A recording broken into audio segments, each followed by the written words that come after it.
समझ रहे हो? कुछ बच्चों से जल्दी क्वेश्चन सोल्व हो जाते हैं, कुछ बच्चों से लेट होते हैं, कैलकुलेशन जल्दी नहीं हो पाती है, तो इट्स ओके। अगर आप लोगों के क्वेश्चन भी बन रहे हैं ना, बट वो थोड़ा सा लेट बन रहे हैं, मान लो अगर मैं कोई क्वेश्चन करा रही हूँ, पहले ही मान लो बच्चों ने आंसर दे दिए, है ना, तो तुम्हें थोड़ा सा ये हो जाता होगा, हे हमारा तो हुआ ही नहीं, पहले ही बच्चों ने आंसर दे दिया। इट्स ओके अगर तुम्हारा बन जा रहा है ना वो क्वेश्चन, बेशक थोड़े टाइम बाद बन रहा हो, तो इट्स ओके, ठीक है, कोई दिक्कत वाली बात नहीं है। बट हाँ, ये मेक श्योर करो, अगर बन रहा है बहुत अच्छी बात है, और नहीं बन रहा तो इसका मतलब ये नहीं है कि तुम्हें कुछ नहीं आता, तुम्हें काफी कुछ सीख रहे हो। तुम डेली तुम क्लास में आ रहे हो, एक लेवल अपना अप कर रहे हो मेरा बेटा, ठीक है, तो तुम बहुत कुछ सीख रहे हो, है ना। ऐसा होगा कि जब तुमसे सवाल नहीं भी बनेंगे, इट्स ओके, ऐसे कोई बहुत बड़ी बात नहीं है कि 10 में से 10 बनाने हैं, है ना, 10 में से 5, 6, 7 भी बना रहे हो तो ठीक है। बाकी तुम्हारे जो पर्सनल ग्रुप में है ना, जितना देखो, एक बात हमेशा याद रखना, हम जितना लाइफ में किसी के साथ बोलेंगे, इंटरेक्ट करेंगे ना, सामने वाला बंदा हमें उतना ही मोटिवेट और गाइड करेगा, ये हमेशा ध्यान रखना, जो हमारे लिए अच्छा चाहता हो। मेरे ऊपर भी ये चीज अप्लाई होती है और तुम्हारे ऊपर भी होती है, क्योंकि तुम एक ऐसी स्टेज पे हो मेरा बेटा जहाँ पे लोग पढ़ भी लेते हैं, बच्चे पढ़ भी लेते हैं, असाइनमेंट भी सोल्व कर लेते हैं, लेकिन उनको कई बार गाइडेंस नहीं मिल पाता है, जिसकी वजह से बहुत सारे बच्चे तो रह जाते हैं, ठीक है। तो आप लोग इस स्टेज पे हो, आप लोगों का 16-17 साल के ही होगे ना तुम, तो ऐसा तो है नहीं तुम्हें बहुत सारी चीजों का ज्ञान है, समझ रहे हो आप मेरी बात। टीचर्स विल गाइड यू कि कहाँ पे तुम्हें जरूरत है ठीक करने की चीजों को, तो मेंटरशिप में यही हो रहा है। अब वो मेंटरशिप को ये मत सोचो कि 40-40 मिनट की कॉल जा रही है मैम के साथ तो ये हो रहा है, कोई बात नहीं, पहली कॉल थी वो जाएगी लंबी, क्योंकि मुझे जानना है आप लोगों से, बाकी टीचर्स को जानना है। जितना तुम इंटरेक्ट करोगे ना टीचर से मेरा बेटा, जितना तुम ओपन होगे, खुलोगे टीचर्स के साथ, उतना तुम्हारे लिए अच्छा होगा। और तुम्हें ना किसी चीज से डरने की जरूरत नहीं है। तुम एक स्टूडेंट फेज में, स्टूडेंट लाइफ चल रही है अब तुम लोगों की, बहुत सारी चीजें भी आएंगी जहाँ पे तुम्हें कभी स्ट्रगल भी हो रहा होगा किसी टॉपिक में, किसी चैप्टर में क्वेश्चंस भी नहीं बन रहे होंगे, तो खुल के बोलो अपने टीचर्स को। बेशक अगर मेरे अंडर कोई आ रहा है तो इसका मतलब ये नहीं कि आप केमिस्ट्री के बारे में मुझे कुछ नहीं बताओगे, ऐसी फिजिक्स के में ऐसा नहीं है कि मैम को नहीं बताओगे, फिजिक्स में मैम बढ़िया चल रहा है, मैथ्स में बढ़िया चल रहा है सर के आगे, आपको थोड़ा खुलना पड़ेगा। और आपको डर किस चीज का है, क्या टीचर ये डांटेगा अरे तेरे को ये भी नहीं आता, ऐसे तो कोई नहीं बोलेगा, ऐसे तो कोई भी नहीं बोलेगा। बल्कि तुम्हारी प्रॉब्लम रिजोल्व, अगर मान लो तुम्हारी प्रॉब्लम रिजोल्व नहीं हो रही, आदर्श मैं तुम्हारा भी एग्जाम्पल, मैं तुम्हारे भी बोल रही हूँ, अगर तुमसे नहीं बन रही हैं चीजें, मान लो, मैं आदर्श का इसलिए ले रही हूँ क्योंकि उसने मेरे को बताई है अपनी कुछ चीजें, ठीक है, अगर तुम्हारी वो चीज नहीं हो रही तो वेट मत करो कि सर तुम्हें कब कॉल करेंगे, आप समझ रहे हो आदर्श, कल संडे है ना, सर को कॉल लगा लो, समझ रहे हो। देखो अगर मैं होती ना, अगर मेरे को किसी चीज के प्रॉब्लम आते तो मैं अपने टीचर को कॉल लगा लेती कि भाई मेरा ये प्रॉब्लम रिजोल्व नहीं हो रहा, आप प्लीज रिजोल्व कर दीजिए। बस तुम लोगों को ना एक काम करना पड़ेगा, थोड़ा सा ना एक्टिव होना पड़ेगा, जितना तुम चुप रहोगे ना बेटा, टीचर्स भी तुम्हें 5 दिन 7 दिन महीना इतना समझाएगा, फिर टीचर भी बैक स्टेप कर ले लेगा, आप समझ रहे हो। तो तुम्हें ना दोनों साइड से बात करनी पड़ेगी, टीचर को भी इंटरेक्ट करना पड़ेगा बच्चों से, और बच्चों को भी करना पड़ेगा।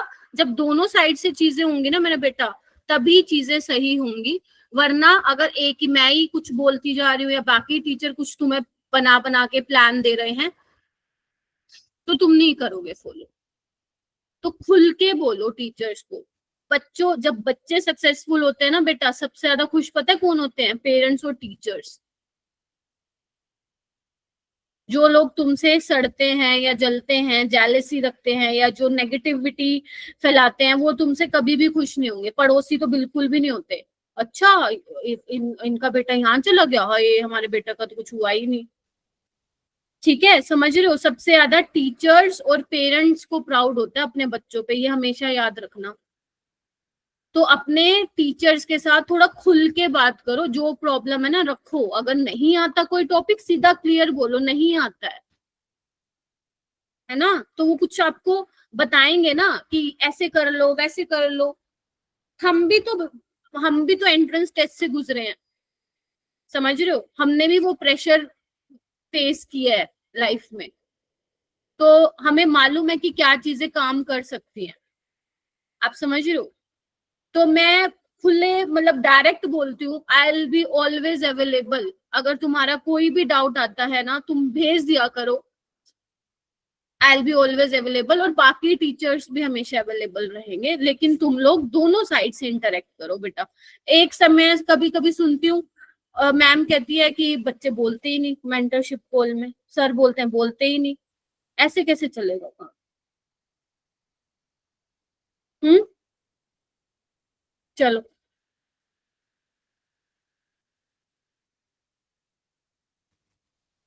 ऑल राइट, तो कल तुम लोगों का टेस्ट है मेरा बेटा, आ, वो पता चल जाएगा, टीचर्स तो नहीं आ रहे, अभिषेक सर और लोकेश सर होंगे, और अभिषेक सर तुम लोगों से बात भी करेंगे। अच्छा, तो मैं ये कह रही थी, कल तुम लोगों का टेस्ट है सुबह ना, जब भी तुम जाओगे सारे बच्चे, जो दिल्ली वाले बच्चे हैं, प्लीज थोड़ा सा टाइम निकाल लेना फॉर्मूला रिवीजन के लिए। अगर तुम्हें रात को फॉर्मूला रिवीजन के लिए टाइम निकालना है वो निकाल लेना, नहीं तो सुबह निकाल लेना, समझ रहे हो। और जो बाकी बच्चे हैं, जो दूसरे स्टेट से बच्चे हैं, शाजिया को क्या हुआ।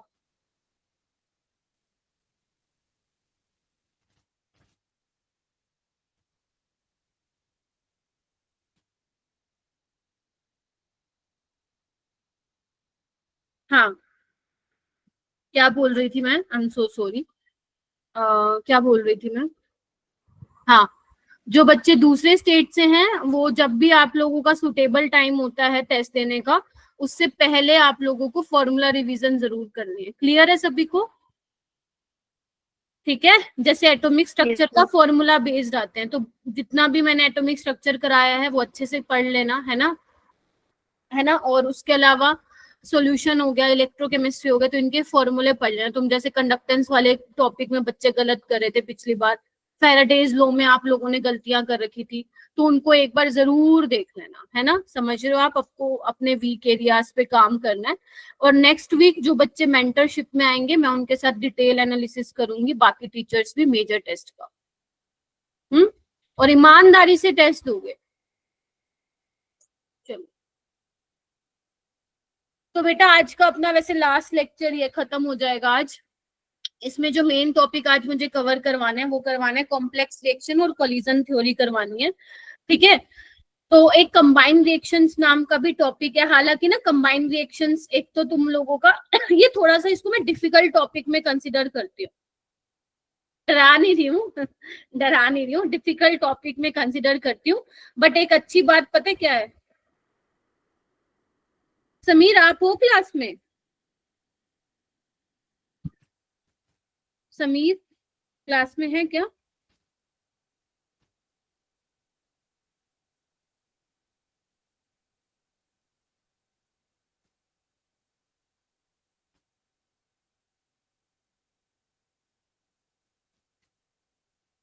भाई बहुत बच्चे क्लास में नहीं आते, डिफिकल्ट टॉपिक तो है ये, लेकिन अच्छी बात ये है जेई में इतने ज्यादा इससे क्वेश्चंस नहीं पूछे जाते हैं। एक 2019 में आया है और एक 2022 या 23 में आया है, देखो मेरे को वो नहीं पता ईयर, मैंने डाल रखा है वो, बस इसमें ही आया, एक एक क्वेश्चन आया हुआ है, तो वो मैं तुम्हें करा दूंगी आज, कैसे करना है वो भी समझा दूंगी, क्लियर है। उसके अलावा हम चलते हैं आगे, रिकॉल कर लेते हैं मेरा बेटा, मोस्टली किस टॉपिक से आता है, अगर बताया तो था, ऐसे मत क्या करो। ऑर्डर ऑफ रिएक्शन से आता है आपका, है ना, फर्स्ट ऑर्डर हो गया, और आपका आरेनियस इक्वेशन जो कल से मैं करा रही हूँ वहां से सवाल आते हैं, तो ये दो टॉपिक से बहुत फ्रिक्वेंटली आते हैं। आपको मैंने डीपीपी भेजी होगी ना, डीपीपी देखी है तुम सबने ना, करी होगी पार्ट डीपीपी, तो वो तुम्हारे कौन से क्वेश्चन है, प्रीवियस ईयर वाले तो डाले मैंने, अब तुम देख लो उसमें कैसे सवाल पूछे हैं।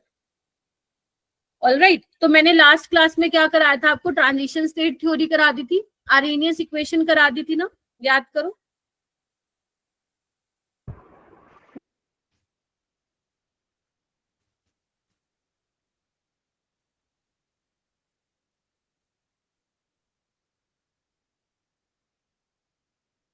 हम्म, तो अपने पास क्या इक्वेशन थी, k is equal to A e raise to the power minus E A by R T, है ना। अपन ने क्या देखा था, टेम्परेचर के साथ भी वेरिएशन देखा था, क्या लिखा था, log K2 by K1, ध्यान रखना ये रेट कांस्टेंट है, इक्विलिब्रियम कांस्टेंट नहीं है, A by 2.303 R 1 by T1 minus 1 by T2, बोलिए। Yes ma'am. ठीक है, बोलो। ठीक है, उसके अलावा हमने और क्या किया था, हमने ये भी देखा था कि अगर हम कैटलिस्ट यूज करते हैं तो कैटलिस्ट से क्या होता है, हमारी रिएक्शन क्या हो जाती है, कम टाइम में होती है, मतलब बेसिकली रिएक्शन का रेट बढ़ जाता है ना। तो उसमें क्या देखा था हमने कि कैटलिस्ट की प्रेजेंस में क्या होता है, जो एक्टिवेशन एनर्जी है उसको क्या करता है, एक नया पाथ प्रोवाइड करता है। अगर मान लो ये मेरे पास रिएक्शन हो रही है विदाउट कैटलिस्ट, और अगर मैं सेम रिएक्शन में कैटलिस्ट डाल देती हूँ तो ये क्या करेगा, जो एक्टिवेशन एनर्जी बैरियर है उसको क्या कर देगा, कम कर देगा। ठीक है, तो उस केस में भी हमने क्या लिखी थी, इक्वेशन लिख ली थी।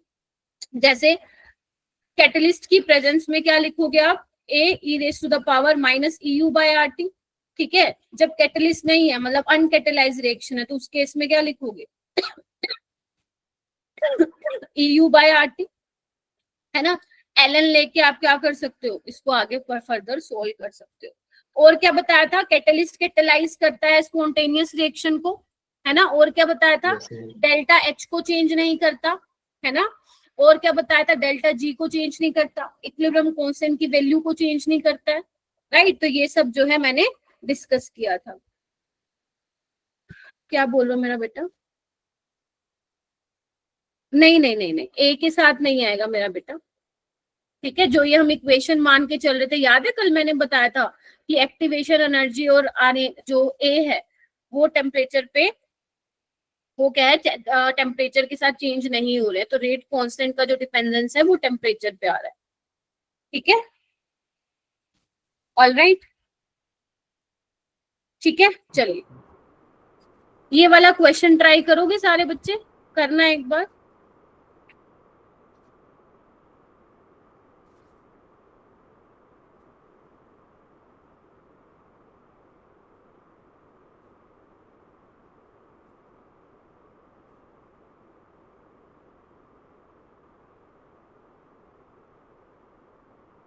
तुषार है क्लास में, तुषार? Yes ma'am. ओके बेटा। कृष्णा, कृष्णा है, कृष्णा, बाकी करो सोल्व। Yes ma'am. यस क्या मैम, हो वो गया, क्लास में। आप कहाँ गए थे? मैम वो गलती से लेफ्ट हो गया था। हाथ को ना ऐसे संभाल के रखो तुम लोग, तुम्हारे हाथ बड़े चलते हैं तुम लोगों के फोनों में। ठीक है, यस मैम। मजाक कर रही हूँ हो जाता है कई बार। आज मैं भी पता आज मैं भी अपनी ना एक टीम मीटिंग में थी, तो क्या हुआ ना, गलती से मेरा माउस का जो वो कर्सर है ना, वो वाली इमोजी नहीं होती हंसने वाली, वो उस पे क्लिक हो गया, पता भी नहीं चला मेरे को। सोचो कैसा मूवमेंट होगा मेरे लिए वो। चलो ये क्वेश्चन करिए। ओके मेरा बेटा, पढ़िए इसको। ए मॉलिक्यूल जो है 2025 में आया ये question. The molecule A changes into isomeric form B by following a first order kinetics, all right. Temperature कितना दिया हुआ है मेरा बेटा, 1000 केल्विन। ठीक है, वो कह रहे हैं कि if the energy barrier with respect to reactant energy for such isomeric transformation इतना। अब मुझे बताओ ये किसकी वैल्यू दे रखी है, कौन बताएगा मेरे को? आरुष, किसकी वैल्यू दे रखी है ये बेटा मेरे को?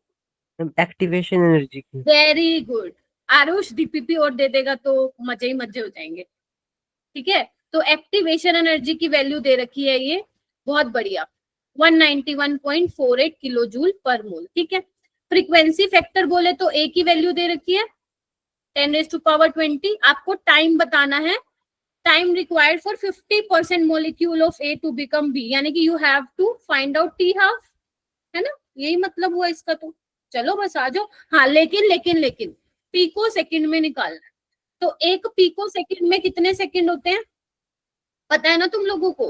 10⁻⁻, बोलो बोलो, -12। क्या बात है, आज तो पूरे उसमें आए हो तुम लोग। ठीक है, चलिए बहुत बढ़िया। सक्षम लेट हो गए क्या? वो ओपन ही नहीं हो रहा था पोर्टल। अच्छा फिर मैं, अच्छा अभी ठीक है ना, अभी सही से हो गया ना सब? Yes ma'am. आ जाओ, अभी तक तो मैं ज्ञान दे रही थी बच्चों को, सही बताऊं तो आज मैं ये अभी स्टार्ट कराया मैंने क्वेश्चन। आ जाओ। तो बेसिकली ये निकालें, तो अब हमें क्या चाहिए, देखो टी हाफ क्या होता है मेरा बेटा फर्स्ट ऑर्डर के लिए 0.693 बाई के, तो यानी कि we have to find out the K. अब वो के कहाँ से आएगा, देखो क्या क्या दिया हुआ है अपने को, तो यानी कि ये आएगा आर्हेनियस इक्वेशन से। क्या कहते हो, बोलो? Yes ma'am, yes ma'am, Yes, ma'am. शाबाश। तो log k is equal to log a minus A A 2.303 RT, यही मतलब हुआ। तो log k हमें नहीं पता है, log a दिया हुआ है, ए दिया हुआ है हमें 10 की पावर 20 माइनस एक्टिवेशन एनर्जी मेरा बेटा 191.48 किलो जूल में है। अब तुम्हारी मर्जी है, इसको जूल में कर लो चेंज। 2.303, अब इसकी वैल्यू तुम किस में लोगे फिर, जूल में, ये बेटा पता होना चाहिए। ऑल राइट, चलिए इनटू टेम्परेचर कितना है 1000। तो यहां से क्या दिख रहा है मेरे बच्चों को, लोग के 10 की पावर 20 मतलब 20 को आगे लेके आऊंगी, 20 लोग 10, लोग 10 की वैल्यू क्या होती है, 1 होती है, माइनस ये कैंसिल हो गया। ठीक है, तुम्हें एक चीज याद है, मैंने कल एक चीज बोली थी कि 2.303 इंटू 8.314 याद कर लो, 19.1 आता है, बताया था। मैम, Yes, ये देखो ma'am. कितना कितना Yes. शाना है एग्जामिनर, एग्जामिनर ने क्वेश्चन देखो क्या सोच के बनाया। ये 19.1 ऊपर आ जाएगा 191.48, ये नीचे 2 0 और ऊपर 1 0, बोलो क्या कहते हो?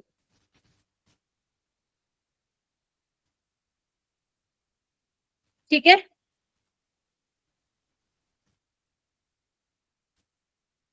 ऑल राइट, ठीक है।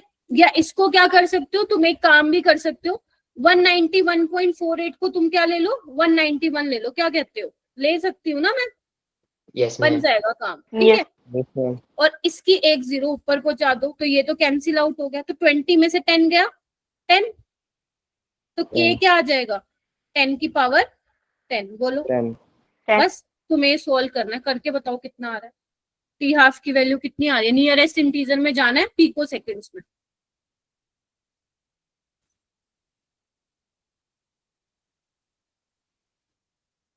तो वही है, छोटी छोटी बातें पता होनी चाहिए बस।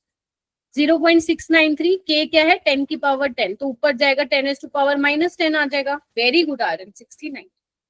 अब पीको सेकंड में 10⁻⁻12 होता है, तो मैं इससे मल्टीप्लाई कर देती हूँ, इससे क्या कर देती हूँ, बोलो, डिवाइड कर देती हूँ, तो क्या आ जाएगा 69 आ जाएगा, 69 पॉइंट समथिंग पीको सेकंड।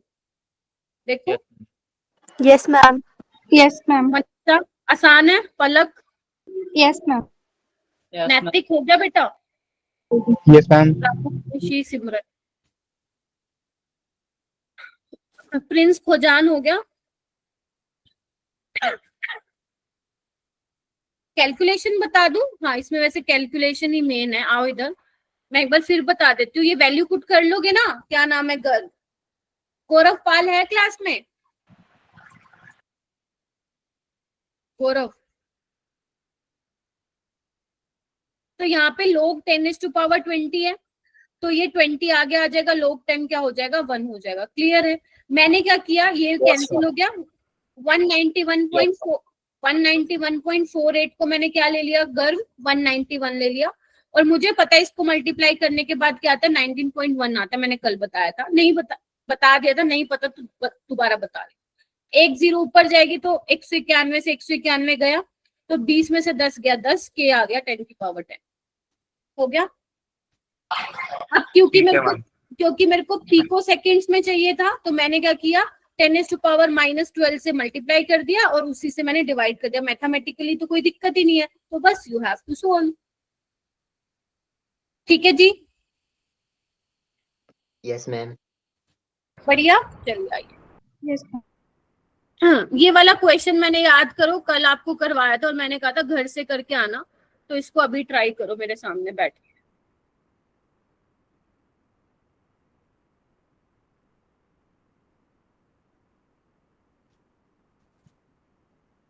गौरव बात तो सुन लेते हो तुम मेरी, वैसे सही है, सो मत जाना बस। करो बेटा, ट्राई करो, वरना मैं सोल्व करवाऊं फिर। श्रुति ट्राई टू सोल्व बेटा। समृतिका, संदीप करो बेटा।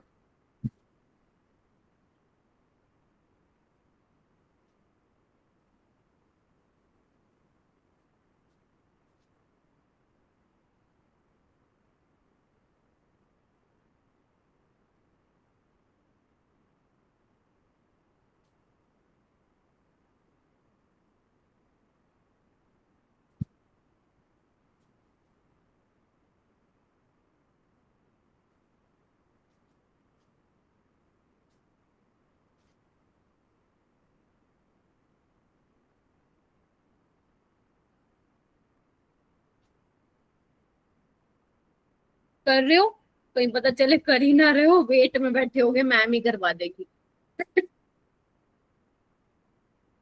अब मैं पता क्या सोच रही थी, तुम्हारा कल टेस्ट है ना, थोड़ा सा लाइट रखूंगे तुम्हारे लिए। चलो, कोई ऐसा बच्चा है जो मुझे बताना चाहेगा, हाँ मैम मैं ऐसे सोच रहा हूँ या मैं ऐसे सोच रही हूँ। ऋषि जी, क्या आप बताना चाहेंगे? ऋषि मेहता, Yes, ma'am.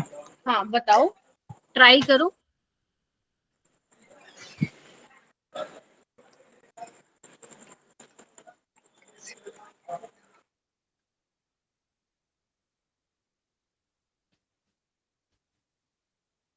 नहीं हो रहा है, ठीक है।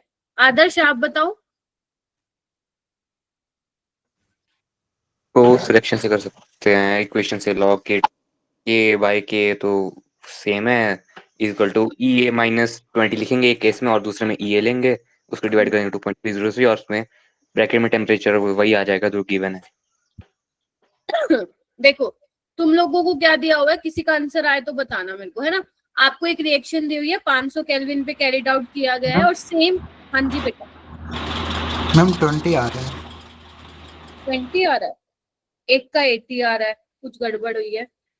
आओ मैं सोल्व कर दूं, क्योंकि मुझे आंसर नहीं मालूम है इसका। If the same reaction is carried out in the presence of catalyst at the same rate, rate same है, पहली चीज तो ये दे दी इसने। ये तो मैंने हाईलाइट इंटेंशनली किया, पेपर में नहीं देगा हाईलाइट करके, ठीक है। चलिए, तो टेम्परेचर जब आपका 500 केल्विन है, ठीक है, ठीक है, सेम रिएक्शन को कैरिड आउट किया गया है कैटलिस्ट की प्रेजेंस में, 100 आ गया प्रिंस, चलो मतलब हो सकता है इसका सही हो। बाकी का भी एक बार चेक कर लेते, क्या पता 80 आ रहा हो। तो बेटा कितना आ रहा है? 100। ठीक है, तो जब टेम्परेचर रिक्वायर होगा 400 केल्विन का, उस टाइम पे कैटलिस्ट की प्रेजेंस में चल रहा है काम। Calculate the activation energy in kilo joule जब catalyst lower the activation energy by 20 kilo joule. कब बैरियर को कम करेगा वो? In the presence of catalyst, right. यानी कि मान लेते हैं कैटलिस्ट के लिए क्या है, ईसी है, ठीक है, यही मतलब हुआ। तो ये क्या हो जाएगा, EU माइनस 20, यही मतलब हुआ इसका। कैटलिस्ट की प्रेजेंस में 20 कम हो गई, कहां से कम हुई होगी? जो पहले अनकैटलाइज रिएक्शन में जो एक्टिवेशन एनर्जी बैरियर था, ठीक है।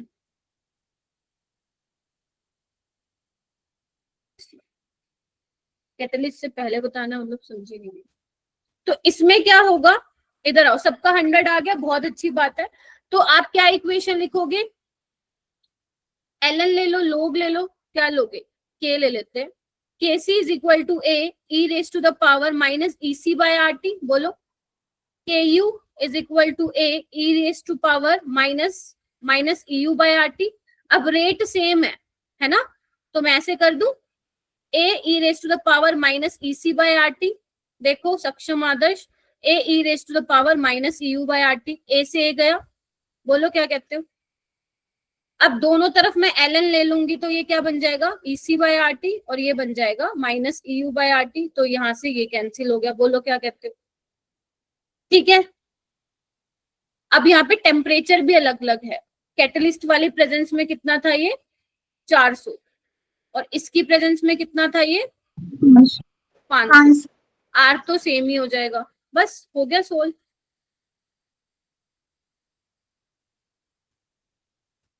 ठीक है, चलिए तो ये कितना हो जाएगा 500 EC कितना है EU -20 और ये हो जाएगा 400 EU। तो ये कितना हो जाएगा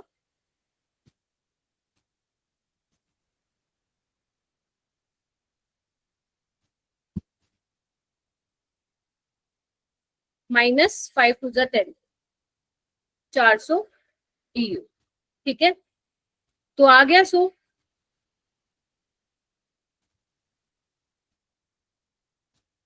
यार मेरे से पहले ही कर लिया तुम लोगों ने, अच्छी बात है। ठीक है, तो 100 किलो जूल पर मोल इसका आंसर आ जाएगा। आसान है ना, जैसे जैसे दे रखा है ना वैसे वैसे उसको फॉलो करते जाओ। ठीक है, चलिए ये तो मैंने आपको बता दिया था कैटलिस्ट की प्रेजेंस में क्या होता है, ये भी मैंने बता दिया था ना।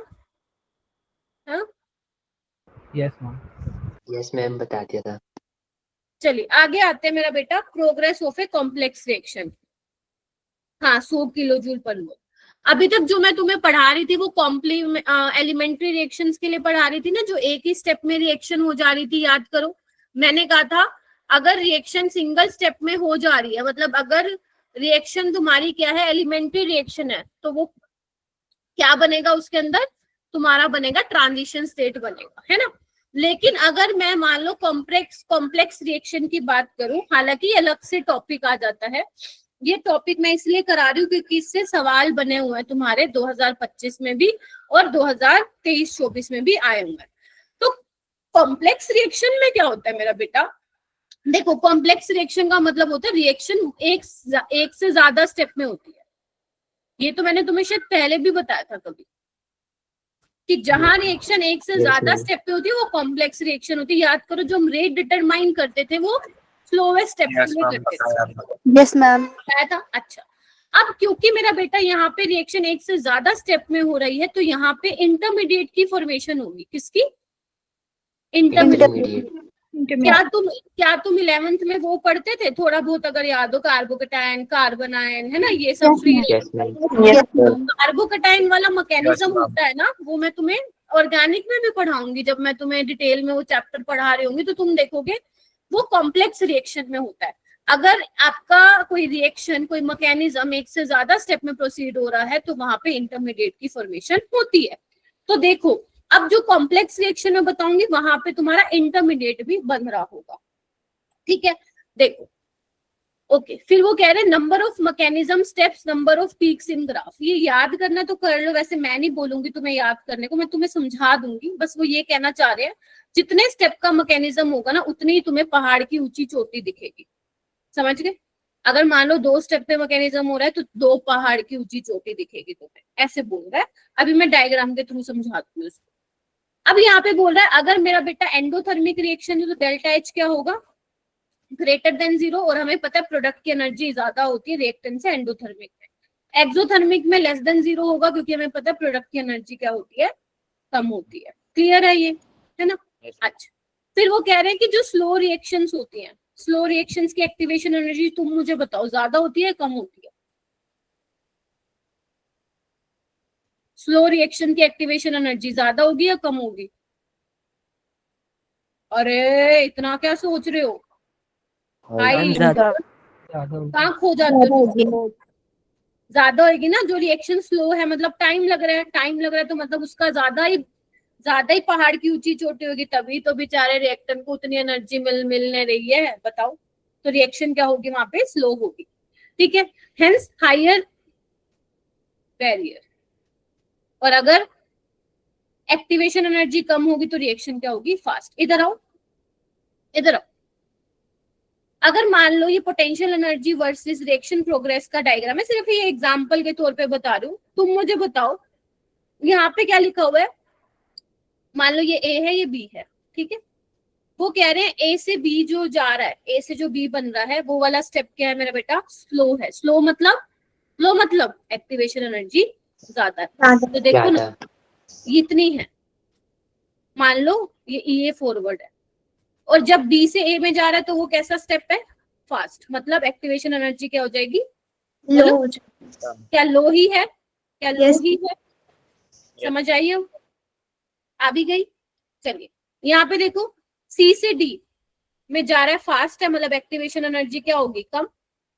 डी से सी में जा रहा है स्लो, मतलब एक्टिवेशन एनर्जी ज्यादा। यहाँ पे देखो स्लो का मतलब एक्टिवेशन एनर्जी ज्यादा, जाने पे भी क्या है, वापस जाने पे भी स्लो है, तो एक्टिवेशन एनर्जी ज्यादा तुम लोगों को। तो यानी कि इस तरीके से देखना है, मतलब ये कोई ग्राफ नहीं बता रही अभी, मैं सिर्फ समझा रही हूँ स्लो और फास्ट का क्या मतलब है। ठीक है, ओके, समझाऊंगी। तो अब देखो एक एग्जांपल है मेरा बेटा, रिएक्टेंट से प्रोडक्ट में चेंज हो रहा है डेल्टा एच लेस देन 0। बेटा माइक म्यूट कर लीजिए, ये समझाने के बाद if you have any doubt ना आस्क। ठीक है, तो बेसिकली ये जो मैकेनिज्म है वो पहली बात तो है कॉम्प्लेक्स रिएक्शन है, क्योंकि एक से ज्यादा स्टेप में हो रही है। तो आप देख रहे हो एक स्टेप स्लो है और दूसरा स्टेप क्या है, फास्ट है। मैं इसमें बता रही हूँ गौरव, दोबारा से इसमें आ जा बेटा। ऑलराइट, चलिए, और आपको बोला ड्रॉ मोस्ट सुटेबल ग्राफ। सबसे पहले तो ये देखो जो आपका रिएक्शन है, ओवरऑल रिएक्शन, वो क्या है, एक्सोथर्मिक। एक्सोथर्मिक। तो ध्यान से देखना,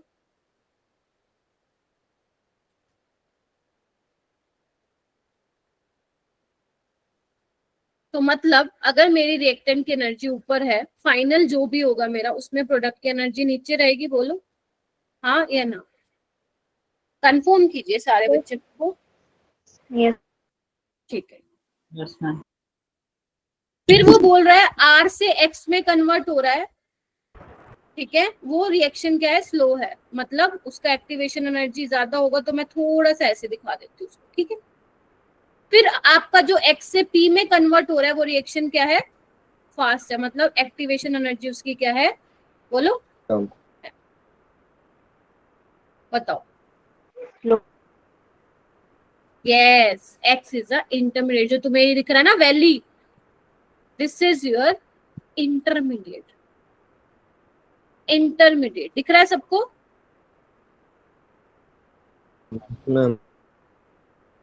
यस। ये ट्रांजिशन स्टेट 1, ये ट्रांजिशन स्टेट 2। ट्रांजिशन स्टेट मतलब क्या होता है, जहां पे हम क्या दिखाते हैं, बॉन्ड फॉर्मेशन और बॉन्ड मेकिंग दिखते हैं ना, old bonds are broken, new bonds are form, that is your transition state. क्योंकि ये मोर देन वन स्टेप में हो रही है, तो यहाँ पे देखो क्या मिल रहा है तुम्हें, इंटरमीडिएट मिल रहा है। Why intermediate? क्योंकि पहले स्टेप के लिए ये प्रोडक्ट का काम कर रहा है, दूसरे स्टेप के लिए क्या काम कर रहा है, रिएक्टेंट। तो एक बात बताओ यहाँ पे, एक बार अगर मैं इसको पूरा समझा दूं फिर पूछ लेना। ठीक है, चलिए, वो कह रहे हैं रिएक्टेंट से एक्स में जा रहा है तो डेल्टा एच जो है ग्रेटर देन 0 है। ठीक है, तो एक बात देखो, ये वाला डेल्टा एच 1 होगा, क्योंकि फर्स्ट वाली रिएक्शन के लिए तो एक्स है ना प्रोडक्ट, बोलो क्या कहते हो, है ना। और एक्स से जब पी में जा रहा है तो ये क्या हो जाएगा, डेल्टा एच 2 हो जाएगा। बोलो यस मैम। ठीक है, क्या कहते हो। और ये वाला स्टेप क्या है जो आर से एक्स में गया, वो कह रहा है कि ये एंडोथर्मिक है। बात ठीक नहीं है, रिएक्टेंट की एनर्जी कम, प्रोडक्ट की एनर्जी ज्यादा फर्स्ट स्टेप के लिए, that is why endothermic. X से पी में जा रहा है, ये रिएक्टेंट है ना सेकंड वाले के लिए, और पी प्रोडक्ट की एनर्जी कम है, तो डेल्टा एच क्या होगा, क्या कहते हो। पहला स्टेप स्लो है क्योंकि एक्टिवेशन एनर्जी क्या है, ज्यादा है। ऑलराइट, और जो दूसरा स्टेप है एक्स से पी, उसकी एनर्जी क्या, एक्टिवेशन एनर्जी कम है। देख रहे हो? ऑलराइट, तो इस तरीके से तुम्हें दिखाना है, यानी कि फर्स्ट स्टेप क्या हो गया, स्लो, और दूसरा स्टेप क्या हो गया, फास्ट। फास्ट। और एक और इम्पोर्टेंट चीज, मान लो तुम्हें कोई क्वेश्चन दे दिया, आ रही हो मेरा बेटा, मान लो इसमें कोई क्वेश्चन दे दिया तुम्हें और तुमसे पूछे बेटा इंटरमीडिएट टू ट्रांजिशन स्टेट कितनी होंगी। ठीक है, तो ध्यान रखना जो आपकी ट्रांजिशन स्टेट होगी वो इंटरमीडिएट प्लस 1 होगा। यहाँ पे इंटरमीडिएट कितना है इस रिएक्शन में, 1, 1 + 1 2, ट्रांजिशन स्टेट कितनी है, 2। क्या कहते हो, बोलो। ठीक है Yes, ma'am. Yes, ma'am. Ma'am, Yes, जिन ma'am. रिएक्शन में ट्रांजिशन स्टेट होती है, यस, जिस रिएक्शन में सिर्फ ट्रांजिशन स्टेट होती है, इंटरमीडिएट नहीं होता, इसका मतलब वो एलिमेंट्री रिएक्शंस है। और कॉम्प्लेक्स रिएक्शन में ट्रांजिशन स्टेट तो बनेगी, वो तो हर रिएक्शन में बनेगी, क्योंकि हर रिएक्शन में क्या हो रहा होता है, पुराने बॉन्ड टूट रहे होते हैं, नए बॉन्ड बन रहे होते हैं। लेकिन कॉम्प्लेक्स रिएक्शन में आपका इंटरमीडिएट होता है, एलिमेंट्री में नहीं होता है। ठीक है गर्ल? ऑलराइट, क्या ये समझ में आया जो मैं समझाना चाह रही थी? Yes, ma'am. आ गया. Yes, ma'am. इससे रिलेटेड मैं एक क्वेश्चन लाई थी, ये रहा, देखना एक बार, ये 2023 में था, पढ़ना इसको, क्वेश्चन को।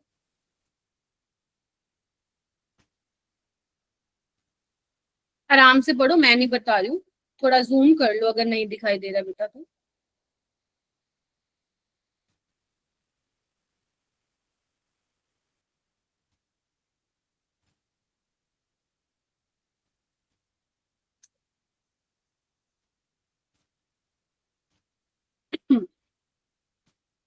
आदर्श, you have to be confident about your answer. क्या आ रहा है, सोच के समझे बोलो, ए या सी?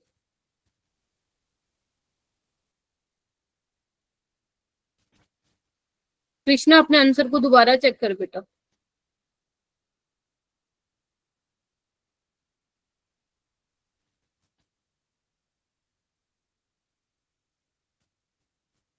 एक बताओ, ये तो क्या होता है ए सी बी?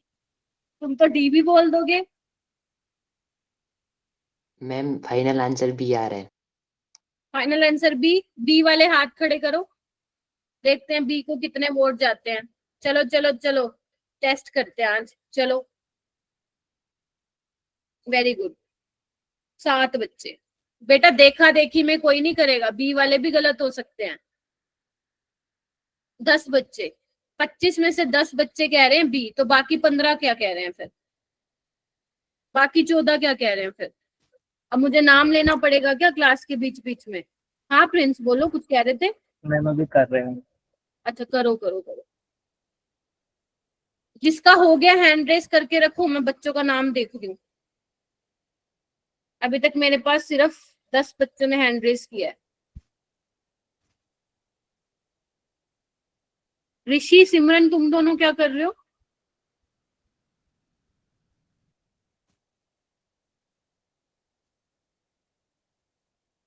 सिमरन, मैम मुझे स्क्रीन विजिबल नहीं हो रही. नेटवर्क इशू है क्या आज तुम्हारा?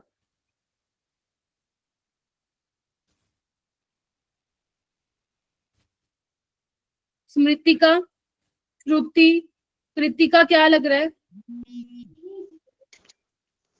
मैम बी लग क्यों? मैम क्योंकि जो इसका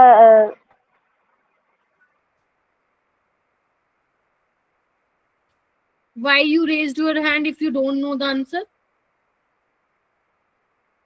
हमें सबके पीछे थोड़ी ना भागना, अगर बाकी सबका आंसर आ रहा है तो हम भी दे देंगे, बेशक नहीं आ रहा हो।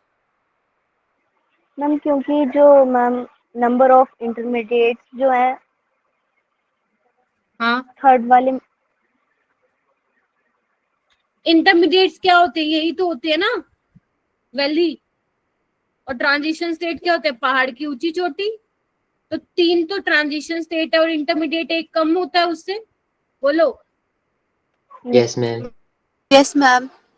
और रेट डिटरमाइनिंग स्टेप कौन सा होता है? जो स्लो स्टेप होता है। सबसे ज्यादा एक्टिवेशन एनर्जी कहाँ पे लग रही है? यहीं पे तो लग रही है। तो सेकंड स्टेप क्या हो जाएगा? स्लो हो जाएगा। तो यहाँ पे 2 इंटरमीडिएट, 3 ट्रांजिशन स्टेट, और ये आंसर आ जाएगा। Yes, ma'am. ऐसे मत करो, मेरे बताने के बाद भी तुम लोग नहीं करे, फिर मेरा कोई फायदा नहीं है ना इतना ऐसे करने का, स्लो पढ़ाने का। ये वाला क्वेश्चन करना।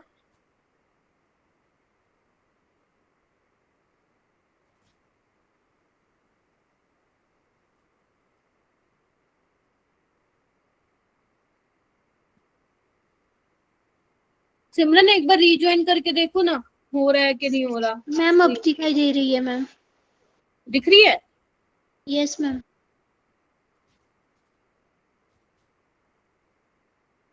ऋषि, you have to be active in the class. पता नहीं तुम लोग क्यों इतना टीचर से बुलवाते हो.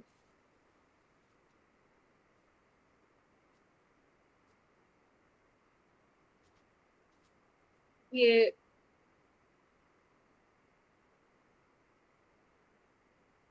आंसर ना दो, पहले हैंड रेज कर लो. सबका 8 आ रहा है क्या? श्रुति मैम 10. 10 आ रहा है. डन या 10? 10. आरुष कितना आ रहा है? मैम 8. चलो ओके, देखते हैं. एल के वर्सेस 1/t. स्लोप क्या होता है? Minus A by R. आपको निकालना क्या? एक्टिवेशन एनर्जी निकालना. तो स्लोप कैसे निकालोगे? y2 minus y1 x2 minus x1 ऐसे ही करते हो ना? बोलो. Yes, ma'am. तो यहाँ पे क्या है? माइनस 0 और नीचे क्या हो जाएगा? 5, यानी कि ये आ जाएगा 4. तो स्लोप तो आ गया तुम्हारा 4. तो यानी कि मोड ले लेना इसका. ये आ गया 4. तो ये क्या हो जाएगा? 4 इंटू 2 कैलोरी पर केल्विन पर मोल. देखो उसमें ही आंसर रिपोर्ट करना है तुम्हें. देखो तो आंसर क्या आ जाएगा तुम्हारा? 8 हो जाएगा. आसान था ना? Yes, ma'am. 2022 का सवाल था ये. आइए अब ये वाला क्वेश्चन देखो. ये वाला मैं करवाती हूँ. हाँ PYQ था. PYQ था. ठीक है. आइए बेटा, ये वाले क्वेश्चन ना तुम्हारे लिए नए हैं क्वेश्चंस. ठीक है. तो इसको मैं ना अलग से थ्योरी में नहीं करवा रही हूँ, अलग एक तरीके से क्वेश्चन के थ्रू ही मैं समझाऊंगी, है ना. ये वाला क्वेश्चन बहुत पॉपुलर हो रहा है. 2025 में आया, 2024 में आया, 2023 में आया. तो पिछले 3 साल से किसी ना किसी शिफ्ट में आ रहा है ये क्वेश्चन. तो बहुत आसान सवाल है. बिल्कुल मैं बोलूंगी ना, एक बार तुम सीख लोगे तो तुम कहोगे मैम बहुत ही आसान है. मैं आपको सिखा देती हूँ एक बार इस टाइप के क्वेश्चंस को कैसे अप्रोच करना होता है. देखो वो बोल रहा है कि कोई रिएक्शन आपकी 3 स्टेप में हो रही है. ठीक है. और जब 3 स्टेप में हो रही है ना, तो उसका कुछ रेट कांस्टेंट ये दिया हुआ है. आपको दे रखा होगा रेट कांस्टेंट. रुक जाओ ना, शांति नहीं है तुम लोगों को. ठीक है. ये दिया हुआ है. एक्टिवेशन एनर्जी दे रखी है आपको EA1 EA2 EA3. आपको ओवरऑल एक्टिवेशन एनर्जी बतानी है. तो बेटा ये मुझे K नेट दिया हुआ है, मुझे ओवरऑल यानी कि EA नेट बताना है. तो तुम मुझे बताओ K1 को मैं क्या लिख सकती हूँ? A e raise to the power minus EA1 by RT लिख दूं. अभी तो मैं तुम्हें डिराइव करवा के लेके आ रही हूँ, लेकिन लास्ट में तुम्हें वो एक चीज याद रखनी है बस, जो फाइनल रिजल्ट निकल के आएगा, है ना. तुम्हें पूरा डिराइव नहीं करना है पेपर में. A e raise to the power minus EA2 by RT. Confirm करो टेम्परेचर, क्योंकि सेम ही आएगा. हाँ ठीक है. नीचे आओ. A e raise to the power minus EA3 by RT. ठीक है. लेकिन अब क्या होगा? इसका जो आर्हेनियस फैक्टर है वो भी क्या हो जाएगा? ये A1 हो जाएगा, ये A2 हो जाएगा और ये A3 हो जाएगा. ठीक है. तो देखो अब होगा क्या यहाँ पे.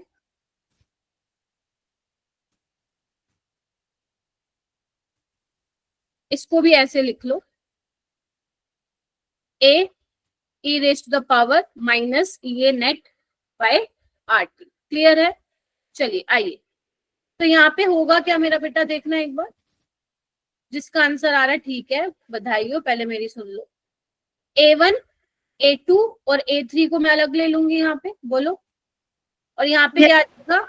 e raise to the power RT common ले लू, मतलब नीचे ले लू. तो minus EA1 minus EA2 plus EA3. बोलो क्या कहते हो? हाँ. अब मैं माइनस का साइन क्या करूं? कॉमन ले लू. तो मैं अंदर ये प्लस कर देती हूँ, ये प्लस कर देती हूँ और प्लस वाला माइनस कर देती हूँ. क्या ये समझ में आया इतना तुम लोगों को? Yes ma'am. Yes ma'am. बेटा Yes, जिनका हो गया है हो जान दो. उनका हो गया होगा, मतलब हो सकता है पढ़ा हो उन्होंने, तो इट्स ओके. आप लोग अपना वो मत करना, दिल छोटा. ठीक है. तो अब कंपेयर करो इसको और इसको. तो यहाँ से मुझे दिख रहा है जो मेरा एक्टिवेशन एनर्जी नेट आया है वो किसके बराबर आया है? Overall EA1 plus EA2 minus EA3. बोलो क्या कहते हो? बस ये तुम्हें याद. EA1 क्या है 40, EA2 कितना है 50 माइनस 60, तो 90 में से 60 गया 30 किलो जूल पर मोल। ठीक है, ये तो था, मैंने पूरा आपको डिराइव करके बताया। पेपर में आपको डिराइव नहीं करना है मेरा बेटा, पेपर में आपको क्या करना है, आपको ये नेट इक्वेशन दे रखी होगी, रेट कांस्टेंट दिया होगा आपको एक्टिवेशन एनर्जी निकालनी है। तो आपको क्या करना है, जो मल्टीप्लाई में होंगे रेट कांस्टेंट उनको ऐड करना है। ध्यान से सुन लो क्या बोलो, फिर कहोगे मैम समझ नहीं आया। जो रेट कांस्टेंट मल्टीप्लाई में उनको ऐड करना है, जो डिवाइड में उसको क्या कर देना है, माइनस सब्ट्रैक्ट कर देना है। ठीक है, बोलो क्या कहते हो। ठीक है, एक तो ये चीज है, और एक और चीज भी पूछी जाती है, मैं कहाँ बताऊं, यहाँ बता देती हूँ। देखो अगर मान लो ऐसा कुछ आता है, ऐसा कुछ, ठीक है, तो ऐसे केस में क्या करना है, जो ओवरऑल एक्टिवेशन एनर्जी निकल के आती है वो क्या आती है, अंडर द रूट है ना, उसको आप ऐसे लिखोगे, बाकी सब सेम, जो मल्टीप्लाई में है ऐड, जो डिवाइड में उसको बोलो सब्ट्रैक्ट। मतलब बेसिकली आपको उसका पावरली लेना है 1/2, आपको उसको आगे लिख लेना है। क्लियर है। Yes ma'am. Yes ma'am. तो ये दो रिजल्ट अपने नोटबुक में लिख लीजिए बेटा। और अगर मान लो कोई भूल गया पेपर में जाके फाइनल में, तो तुम्हें 1 मिनट भी नहीं लगेगा इसको सॉल्व करने में, जो ये मैंने किया, फटाफट कर लोगे। तो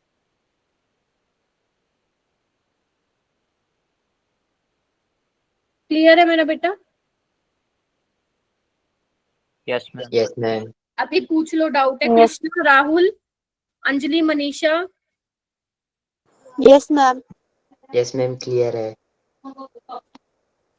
चलिए अब आगे चलते हैं कोलिजन थ्योरी पे। ठीक है, कोलिजन थ्योरी की मैं डिस्कशन तो कर रही हूँ तुम्हारे से कुछ दिन से, है ना। तो कोलिजन थ्योरी में देखो क्या है, पहले तो ये देखते हैं बेटा, आरेनियस थ्योरी में क्या है ना, कुछ कमी मिली थी, तभी हम क्या पढ़ रहे हैं, कोलिजन थ्योरी पढ़ रहे हैं। और ये बहुत छोटा टॉपिक है, इंपॉर्टेंट बिल्कुल भी नहीं है। मैं सही बताऊं तो इसका मतलब ये नहीं तुम ध्यान से नहीं सुनोगे, बहुत ही छोटा टॉपिक है, मतलब 10-15 मिनट में खत्म हो जाएगा। क्लियर है। तो ज्यादा इस पे हम स्पेंड नहीं करेंगे टाइम, बिकॉज यहाँ से क्वेश्चन ज्यादा नहीं बने। ठीक है, चलिए, तो इसमें होता क्या, पहले सुनो। आर्हेनियस इक्वेशन में थोड़ी दिक्कत है, जैसे सुमित तुम याद है मेरे से कल परसों सवाल पूछ रहे थे, है ना, कि मैम हम उसको पढ़ ही क्यों रहे हैं जब आप मतलब लाइक हमें उसमें मॉडिफिकेशन ही करनी है। तो देखो हमारे पास, पहले सुन लो, हमारे पास जो आर्हेनियस इक्वेशन थी वो क्या है मेरा बेटा, K = Ae⁻⁻ EA/RT। कंफर्म करो क्या यही थी। Yes, ma'am. ठीक है, तो हमारे पास K रेट कांस्टेंट हुआ करता था, A क्या था याद करो अपना, रेट ऑफ कोलिजन बताता था। Yes, ma'am. ठीक है, मतलब ये बताता था कि रिएक्टेंट मॉलिक्यूल्स के बीच में कितना कोलिजन हो रहा है, मतलब जितना ज्यादा कोलिजन का रेट होगा हम कहते थे उतना ही ज्यादा A होगा, इररिस्पेक्टिव ऑफ देयर एनर्जी। मतलब मॉलिक्यूल्स की एनर्जी की वो बात नहीं करता था, वो कहता था कि जितने कोलिजन होंगे, ठीक है, उतना ही आपका A की वैल्यू होगी। क्लियर है सबको ये बात। ठीक है, उसके बाद जो ये वाली टर्म मैंने तुम लोगों को बताई थी, ये क्या कहती थी, ये टर्म e⁻⁻ ये कहती थी कि जिन मॉलिक्यूल के पास kinetic energy greater than equal to activation energy होगी वही प्रोडक्ट की फॉर्मेशन करेंगे। ये हमने मैक्सवेल डिस्ट्रीब्यूशन कर्व से भी देखा था, याद है। तो यानी कि आर्हेनियस इक्वेशन जो थी ना, वो छोटे छोटे मॉलिक्यूल्स पे तो काम कर रही थी। सुनो क्या बोलना चाह रही हूँ मैं, फिर कंफ्यूज हो गए। छोटे छोटे मॉलिक्यूल्स, ठीक है, इन पे तो काम कर रही थी, ठीक है। लेकिन अगर मान लो तुम थोड़े बड़े मॉलिक्यूल्स ले लेते हो, ठीक है, कोलिजन थ्योरी में क्या होता है, मॉलिक्यूल्स को ये हार्ड स्फीयर कंसिडर करके चलते हैं, ठीक है, इंटरनल स्ट्रक्चर का कोई लेना देना नहीं है, और ये लिमिटेशन भी होती है इसकी। तो अब बड़े बड़े मॉलिक्यूल्स होंगे मेरा बेटा, तो उनपे थोड़ी सी कहानी अलग होगी, समझ रहे हो। जैसे कि एक बात बताओ, इसने बोला, ध्यान से सुन, आर्हेनियस ने बोला कोलिजन होगा, ठीक है, और वो वाले मॉलिक्यूल जिनकी एनर्जी काइनेटिक एनर्जी से ज्यादा या एक्टिवेशन एनर्जी से ज्यादा या बराबर होगी वो प्रोडक्ट की फॉर्मेशन करेंगे। लेकिन एक बहुत इंपॉर्टेंट चीज है जिसके बारे में आर्हेनियस ने डिस्कस नहीं किया था, वो है तुम्हारा प्रॉपर ओरिएंटेशन। मतलब मान लो, इधर आओ, सामने से कार आ रही है ना, ये सामने से कार आ रही है, तो एकदम यहाँ पे क्या है देख रहे हो, प्रॉपर ओरिएंटेशन है इनका, देख रहे हो, एक बार देखना इधर है, गया काम, सिस्टम हट गया, हेड ऑन कोलिजन हो रहा है, यहाँ पे दिख रहा है आपको? Yes ma'am. प्रॉपर ओरिएंटेशन, एक तो ये है, this is an example for proper orientation. अगर मान लो ये आ रहा है, ये आ रहा है, ये आ रहा है, बस इसको ना साइड से टच करके चला गया, तो this is not a proper orientation. Getting my point? हाँ या ना? जब हमारे छोटे छोटे गैस की छोटे छोटे गैसियस मॉलिक्यूल्स है तो वो बहुत छोटे छोटे थे, तो वो आराम से टकरा रहे थे, ठीक है, उनमें ओरिएंटेशन वाला ज्यादा सीन नहीं था। लेकिन अगर तुम मान लो बड़े बड़े मॉलिक्यूल ले लो, मान लो बहुत बड़ा वो है मॉलिक्यूल है, और तुम क्या है इसके मान लो साइड से निकल गए, तो इसको तो फील भी नहीं होगा। मानते या नहीं मानते? एक मान लो भारी भरकम आदमी है, ठीक है, भारी भरकम इंसान है, और साथ से कोई छोटा कोई निकल जाए, उसको टच भी होगा ना, वो भी नहीं पता चलेगा। लेकिन कोई छोटा होगा ना, उसको टच करके निकल जाओगे तो फील होगा। आप समझ रहे हो? तो जो बड़े मॉलिक्यूल्स होते हैं ना, उनके लिए प्रॉपर ओरिएंटेशन होना क्या है मेरा बेटा, जरूरी है। तो यानी कि आर्हेनियस इक्वेशन ने ओरिएंटेशन फैक्टर नाम की कोई चीज इंक्लूड नहीं की थी, जबकि कोलिजन थ्योरी क्या करेगी, उस फॉर्मूले को मॉडिफाई करेगी और एक नया फैक्टर आएगा, दैट इज पी। अभी मैं बताऊंगी, ये देखो यहाँ पे बताऊंगी पी, ठीक है। और ये पी क्या होगा मेरा बेटा, ओरिएंटेशन फैक्टर होगा। यानी कि कोलिजन थ्योरी 3 चीजों के बारे में डिस्कस करेगी। वो कहेगा कि कोलिजन जो होगा, कोलिजन होके प्रोडक्ट की फॉर्मेशन कब होगी, पहली चीज कोलिजन हो रहा है, दूसरी चीज एनर्जी क्या होनी चाहिए, greater than equal to activation energy, plus proper orientation should be there. Clear है? While in case of Arrhenius equation we only considered rate of collision का फैक्टर और जिन मॉलिक्यूल्स की kinetic energy greater than equal to activation energy, बस वही हमने consider किया। क्या ये चीज क्लियर हुई? Why we study collision theory? बोलो। Yes ma'am. Yes, ma'am. अब आर्हेनियस इक्वेशन भी किसके लिए एक्सप्लेन करती थी? वो mechanism bimolecular gaseous elementary reactions के लिए। ये भी क्या करती है, सिंपल एलिमेंट्री जो रिएक्शंस होती है बायोमोलिकुलर, कोलिजन थ्योरी भी क्या करती है, उसको एक्सप्लेन करती है। ठीक है जी, अच्छा। और इसकी क्या बेसिकली और क्या बोला था कि जो रिएक्टेंट के मॉलिक्यूल्स होंगे उसको उन्होंने एज्यूम किया as a hard sphere, ball की तरह। क्लियर है? ये उसने एज्यूम किया है कोलिजन थ्योरी ने, ठीक है। फिर वो तीसरी चीज बोल रहा है, reactant will convert into product when molecule must collide with each other. देखो कोलिजन तो होना चाहिए, तो सबसे पहली रिक्वायरमेंट है। अगर मान लो ऐसे साइड से ही निकल जाएगा, कोलिजन ही नहीं होगा, तो फिर काहे कि हम एनर्जी की बात करेंगे, बोलो, राइट? तो first molecule should be collide with each other. Clear है? ठीक है। Yes, फिर ma'am. उसके बाद आता है कोलिजन फ्रीक्वेंसी। कोलिजन फ्रीक्वेंसी को हम किससे बताते हैं? ये कहाँ थे तुम गौरव, कहाँ थे तुम, बोलो।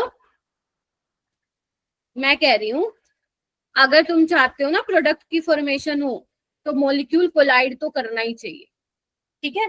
उसके बाद कोलिजन फ्रीक्वेंसी को हम Z से दिखाते हैं, ZAB, ठीक है। ऑलराइट, तो कोलिजन फ्रीक्वेंसी होती क्या है, number of collision between the reacting molecules taking place पर सेकंड पर यूनिट वॉल्यूम। मतलब 1 सेकंड 1 ml में कितने नंबर ऑफ कोलिजन हो रहे हैं, that is your collision frequency. बोलो क्या कहते हो? लेट्स से अगर मेरे पास ये रिएक्शन, ठीक है, क्या ये वही नहीं है, आर्हेनियस फैक्टर ही नहीं है ZAB? बताओ, सोचो। आर्हेनियस फैक्टर क्या था? रेट ऑफ कोलिजन ही तो था। बोलो राहुल, की कहते हो? आरएनएस फैक्टर क्या था? रेट ऑफ कोलिजन ही तो था। कोलिजन फ्रीक्वेंसी क्या बता रही है? Number of collision between the reacting molecules. अब यहाँ पे तुम एक नोट करके पॉइंट लिखोगे, लिखो all collision between reactant molecule, लिखो, are not effective.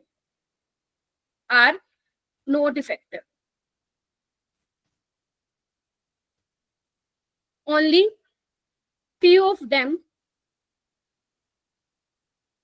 are effective. समझे?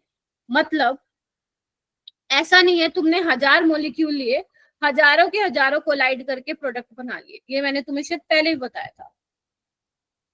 1000 में से कुछ एक दो होंगे, बिलियंस में, मैं तो बोलूंगी बिलियंस में कोई एक ऐसा होगा जो केमिकल रिएक्शन में पार्टिसिपेट करेगा। अगर तुम बताओ सारे के सारे कोलिजन अगर इफेक्टिव होते तो रिएक्शन जल्दी ना हो जाती? फिर क्या कहते हो? बहुत जल्दी हो जाती, विद इन सेकेंड्स हो जाती, राइट? Yes, तो ma'am. मतलब सारे के सारे कोलिजन इफेक्टिव नहीं होते हैं, कुछ मॉलिक्यूल्स जो होते हैं, कुछ ही कोलिजन ऐसे होते हैं बेटा जो इफेक्टिव होते हैं। तुम्हें थोड़ा सा मैं बताना चाहूँ, लेट्स से तुम्हारे पास 1000 मॉलिक्यूल है, ठीक है, या चलो 100 ले लेती हूँ, ध्यान से सुनना और डाउट होगा तो पूछना। मान लो 100 मॉलिक्यूल है। अब 100 मॉलिक्यूल में से मान लेते हैं 40 मॉलिक्यूल ऐसे हैं, ठीक है, जिनके बीच में कोलिजन कैसा है? इफेक्टिव है, ठीक है, बोलो। Yes, effective ma'am. कोलिजन का मतलब प्रॉपर ओरिएंटेशन हो रहा है ना। और 40 में से भी 20 ऐसे हैं जिनकी काइनेटिक एनर्जी जो है एक्टिवेशन एनर्जी से ज्यादा है। ऐसे गाड़ी चल रही है, देख पा रहे हो, समझ पा रहे हो तुम लोग, Yes, ma'am. राइट? ठीक है, तो कभी भी कोई पूछे क्या सारे के सारे कोलिजन इफेक्टिव होते हैं, तो आंसर इज नो। कुछ ही उनमें से क्या होते हैं? इफेक्टिव होते हैं।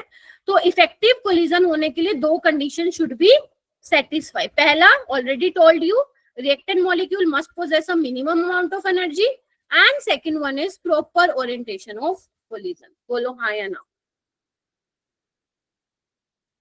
Yes, ma'am. Yes, ma'am. ठीक है,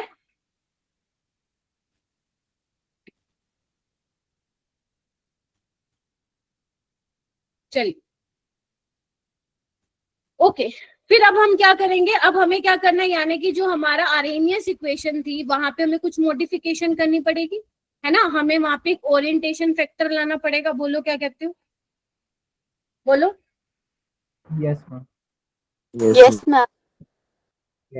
एक बार ये देख लो, ये फोटो लगा रखी है तुम्हारे लिए, बस कुछ नहीं, क्योंकि मॉलिक्यूल्स के बीच में हर तरीके से कोलिजन पॉसिबल हो सकता है, बट कुछ ही इफेक्टिव होंगे। जैसे मान लो ए और बी है, तो देखो ना, ये बिल्कुल सामने सामने आ रहे हैं ना, देखो, ए के साथ बी, ए के साथ बी, तो बॉन्ड की फॉर्मेशन हो रही है, इसको हम बोलते हैं इफेक्टिव कोलिजन। सिर्फ एक डाई पिक्चर है तुम्हें समझाने के लिए, दैट्स इट, ठीक है। इम्प्रॉपर अलाइनमेंट क्या है? मान लो इस तरीके से कोलिजन हो रहा है, तो देख रहे हो आप, ये तो आ रहा है, ये तो मिल ही नहीं रहे, इनके बीच तो हो ही नहीं रहा, तो इनको हम बोलते हैं इम्प्रॉपर ओरिएंटेशन। देख रहे हो, तो यहाँ पे क्या हो रहा है? कोलिजन ही इफेक्टिव नहीं हो रहा, वापस से रिएक्टेंट मिल गया, प्रोडक्ट मिल ही नहीं रहा, ठीक है। That is why I am saying proper orientation should be there. All right, बोलो। Yes, ma'am. Yes, ma'am. बहुत ही बढ़िया, ठीक है। चलिए आइए, ये देखो, ये इसको फटाफट नोट डाउन कर लो। क्या मेरा बेटा? हाँ, एनर्जी, काइनेटिक एनर्जी लिख लो, एनर्जी लिख लो, ठीक है। ये देखो, इसको एक बार लिख लो। तो यानी कि एक नया जो रेट यहाँ पे आया है मेरा बेटा, उसमें दोनों फैक्टर को कंसिडर करके लिखा है। एक तो तुम्हारा ZAB क्या है बता रहा है? तुम्हारी कोलिजन फ्रीक्वेंसी है ये, है ना, नंबर ऑफ कोलिजन इन पर second per unit volume, this is collision frequency, ठीक है, बोलो। और अगर मैं P की बात करूं तो ये क्या है तुम्हारा? Orientation factor.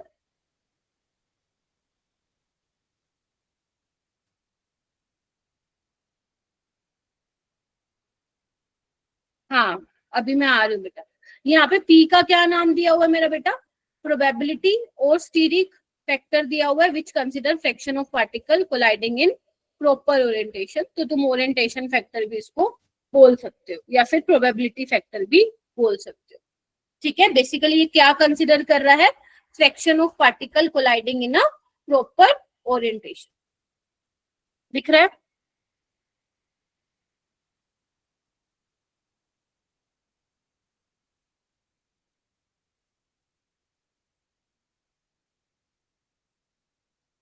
चलिए आइए,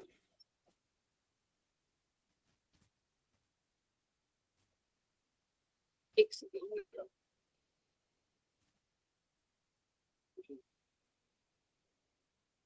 एक बार इसको हटा रही हूँ मैं।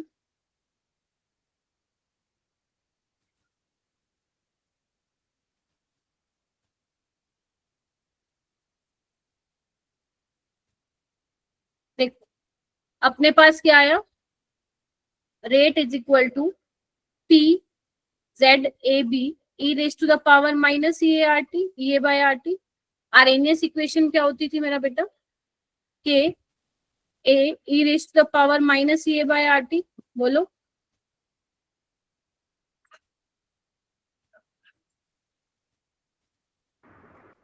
ठीक है, Yes. ये था।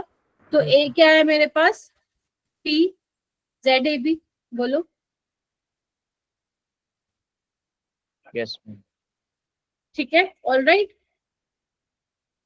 अब देखो क्या है, अब जो प्रोबेबिलिटी फैक्टर है और जो ये आपके पास कोलिजन फ्रीक्वेंसी है, ये हम थ्योरेटिकल निकाल सकते हैं। ठीक है, मतलब ये थ्योरेटिकली ए जो है यहाँ पे, ये ए थ्योरेटिकल है, मतलब इसको हम निकाल सकते हैं थ्योरेटिकली अबाउट। ठीक है, अब मैं बात करती हूँ एक बार एक्सपेरिमेंटल की। लेट से ए प्लस बी से प्रोडक्ट की फॉर्मेशन हो गया। ठीक है,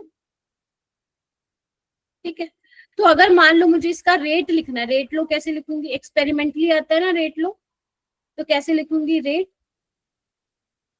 के रेट कांस्टेंट।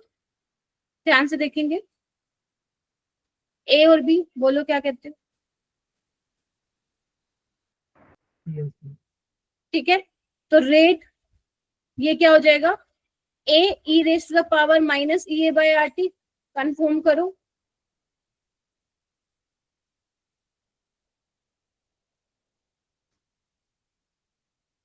ठीक है, तो ये भी क्या मैम होगा, ये अपने एलिमेंट्री रिएक्शन लिए। हाँ ठीक है, लिखो इसको, ऑल राइट। ठीक है, तो अपने पास ये क्या था, पी जेड ए बी क्या था, ए था, ए थ्योरेटिकल। बोलो,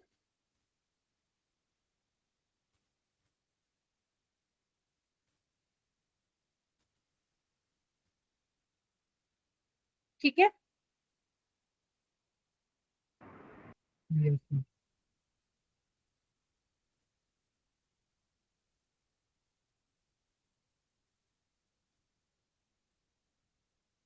एक मिनट रुकिए,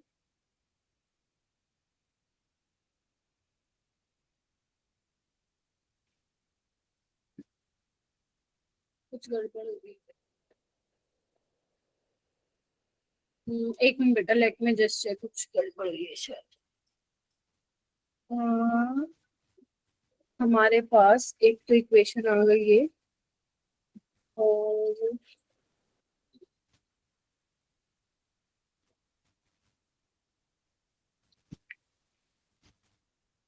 ऑलराइट एक इक्वेशन आ गई है।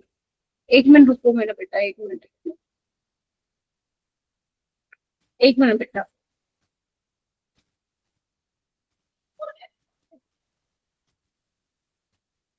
एक मिनट रुक जाओ।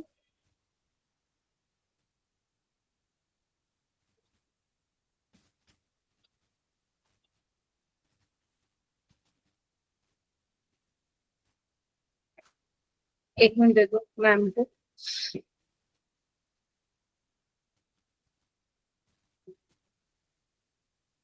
हम्म, इसमें थोड़ी सी गड़बड़ हुई है, एक मिनट रुको, मेरे को चेक कर लूं तो।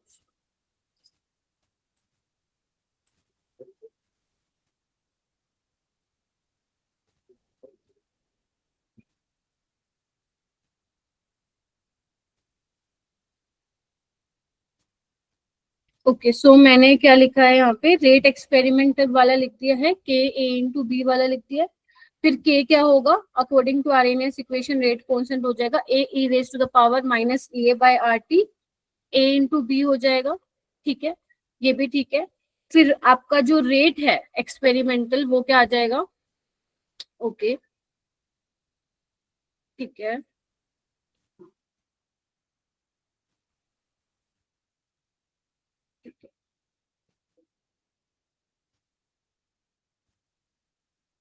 ऑल राइट, ठीक है ठीक है। देखो बच्चों एक बार आइए, मैं एक बार इसको इरेज कर रही हूँ सारे को।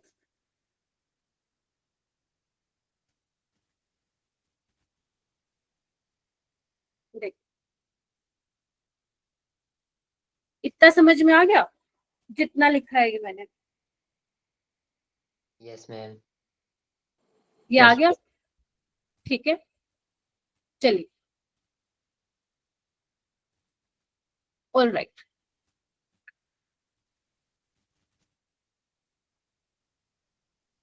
ये हटा दो एक बार के लिए।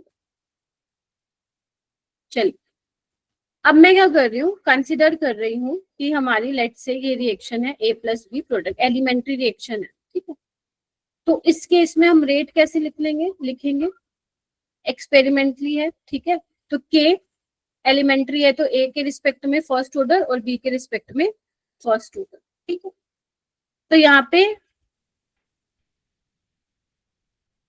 ये क्या आ जाएगा, के क्या होगा मेरा बेटा, A experimental e raise to the power minus E A by R T into A into B. बोलो इतना क्लियर है, बताओ इतना क्लियर है ना, क्या लिख दिया मैंने, ये लिख दिया ना, के को जैसे पारेनियस इक्वेशन में लिखते हो, और तो मैंने कुछ नहीं किया। राइट, अब यहाँ पे क्या हो जाएगा, ए एक्सपेरिमेंटल ए बी, इसको यहाँ ले जाओ, साइड में ले जाओ। बोलो हाँ या ना, ठीक है, बोलो क्या कहते हो। Yes, ma'am. अब अपना रेट क्या आया था मेरा बेटा, Yes, ma'am. एक ये था और एक ये था। ठीक है, अगर मैं इन दोनों को कंपेयर करूं तो क्या निकल के आ रहा है मेरा बेटा यहाँ पे, बोलो पी जेड ए बी किसके बराबर आ रहा है, ए experimentally into A into B आ रहा है। बोलो हम किस किस को कंपेयर करते हैं? ये वाले को, अगर मैं इसको फर्स्ट बोल दूं, इसको सेकंड बोल दूं, अगर तुम फर्स्ट और सेकंड को कंपेयर कर रहे हो तो तुम्हारा P A Z B is equal to A experimentally A into B आ गया। बोलो यस मैम। ठीक है, ऑल राइट। तो यहाँ से ए एक्सपेरिमेंट क्या आ जाएगा, एक्सपेरिमेंटली बोलो P Z A B by A B. बोलो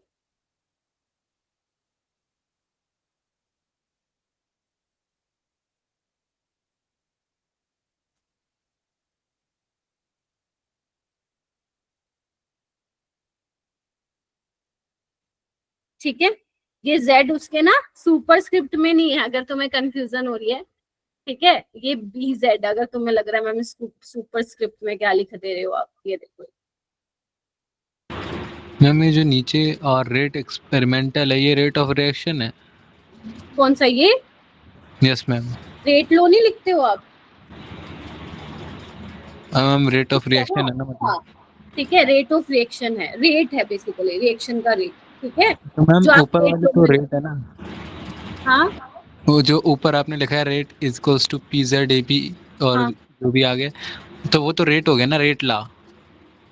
क्या, कहाँ पे ऊपर ये, यस मैम। ये तो अपन ने वो लिखा है ना, रेट लिखा है ना यहाँ पे, तो अपन ने जो नया रेट आएगा वो ये है ना तुम्हारा।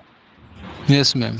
हाँ, तो दोनों को आप कंपेयर कर सकते हो ना, जैसे आप उसमें भी तो करते थे, अगर ए से तुम्हारा बी में जाता था तो minus D A by D T तुम ये लिखते नहीं थे क्या, लेट से K1 है K1 है, तो इनको आप इक्वेट नहीं करते थे, तो दोनों रेट को मैंने इक्वेट कर दिया है यहाँ पे। तो मैम आपने रेट ऑफ रिएक्शन और रेट को एक जैसा ले लिया। ये रेट है और ये रेट है, दोनों को मैं इक्वेट कर सकती हूँ, दोनों रेट ही है मेरा बेटा। अच्छा मैम सेम है मतलब। हाँ, तभी तो इक्वेट किया, डिफरेंट होता तो हाउ कैन आई इक्वेट। इसमें वही दिक्कत आ रही थी, रेट ऑफ रिएक्शन है या रेट है। रेट रेट ऑफ रिएक्शन का मतलब होता है रिएक्शन का रेट, तो रेट जो लिख रही हूँ वही रिएक्शन का रेट ही तो है मेरा बेटा, ठीक है।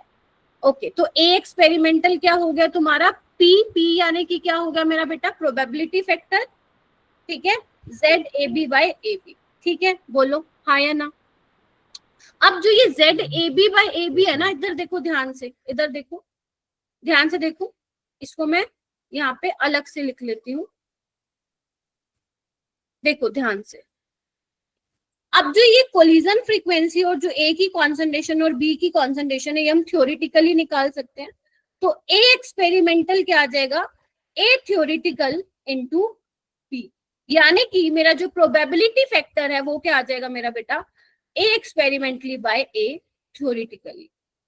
आप समझ रहे हो, यानी कि जो आर्हेनियस इक्वेशन में आपने निकाला था मेरा बेटा, और जो आप कोलिजन थ्योरी में निकालो, क्योंकि कोलिजन थ्योरी में वो एक और फैक्टर इंक्लूड कर रहा है, दैट इज ओरिएंटेशन फैक्टर या प्रोबेबिलिटी फैक्टर। तो उस केस में जो आपका ए आएगा वो अलग आएगा जो आप आर्हेनियस इक्वेशन में निकालते थे। Getting my point. तो ए एक्सपेरिमेंटल बाय ए थ्योरेटिकल, और हमें पता है ए थ्योरेटिकल की वैल्यू हमेशा ज्यादा आने वाली है एक्सपेरिमेंटल से, हाँ या ना, क्योंकि आर्हेनियस इक्वेशन में ओरिएंटेशन तो कंसीडर ही नहीं किया था, वो तो सारा का सारा एक तो कोलिजन कंसीडर कर रहा था और जिसकी एनर्जी एक्टिवेशन एनर्जी से ज्यादा या बराबर है। लेकिन कोलिजन थ्योरी में एक और फैक्टर आ गया, प्रोबेबिलिटी फैक्टर, जो कि काफी बड़ा रोल प्ले करेगा ए के केस में। तो यानी कि अगर मेरा बेटा ए थ्योरेटिकल ज्यादा है ए एक्सपेरिमेंटल से, तो कैन आई से कि जो मेरा प्रोबेबिलिटी फैक्टर है वो लेस देन 1 आएगा, बोलो यस मैम। कैन आई से। तो इन जनरल देखो, अगर तुम एडवांस का पेपर देखोगे ना, तो वो कई बार क्या लिख देता है, प्रोबेबिलिटी फैक्टर की वैल्यू ले लो 0.45 या वो बोलता है 4 ले लो, तो जो उसने वैल्यू वहां पे दे रखी है तुम वो लेना, है ना। लेकिन इन जनरल अगर कोई तुमसे पूछे कि प्रोबेबिलिटी फैक्टर की वैल्यू क्या होती है, तो एलिमेंट्री रिएक्शंस के केस में, एलिमेंट्री बायोमोलिकुलर रिएक्शंस के केस में जो प्रोबेबिलिटी फैक्टर यानी कि ओरिएंटेशन फैक्टर की वैल्यू होती है वो क्या होती है, लेस देन 150 है। मैं एक बार दोबारा बता देती हूँ मैंने क्या बताया है। कोलिजन थ्योरी में जो आपका रेट आया है, रेट रिएक्शन का जो रेट आया है वो क्या है, P Z A B e raise to the power minus E A by R T, clear है। और ये हमारा क्या होता है, आर्हेनियस फैक्टर, ठीक है। चलिए, उसके बाद मैंने यहाँ पे एक रिएक्शन कंसिडर करी, ठीक है, एक्सपेरिमेंटली, अगर मैं क्योंकि मैं एक्सपेरिमेंटली और थ्योरेटिकली को रिलेट कर रही हूँ, गेटिंग माय पॉइंट। तो मेरा एक्सपेरिमेंटली रेट क्या आएगा, के इंटू ए इंटू बी, ठीक है। और के क्या है मेरा आर्हेनियस इक्वेशन के अकॉर्डिंग, तो इसमें ए क्या आएगा, एक्सपेरिमेंटली आएगा, गेटिंग माय पॉइंट। तो मैंने क्या किया, इस वाली इक्वेशन को, लेट्स से सेकंड इक्वेशन और फर्स्ट और सेकंड को क्या किया मैंने यहाँ पे कंपेयर कर दिया। तो जो मेरा ए एक्सपेरिमेंटल है वो किसके बराबर आ गया मेरा बेटा, देखना इधर, P into Z into A B, यानी कि probability factor into collision frequency is equal to किसके आ गया, A experimental A into B. तो यहां से आप आर्हेनियस फैक्टर निकाल सकते हो एक्सपेरिमेंटल के केस में। तो ये तुम्हारा पूरा रिजल्ट, ठीक है। देखो एक बार,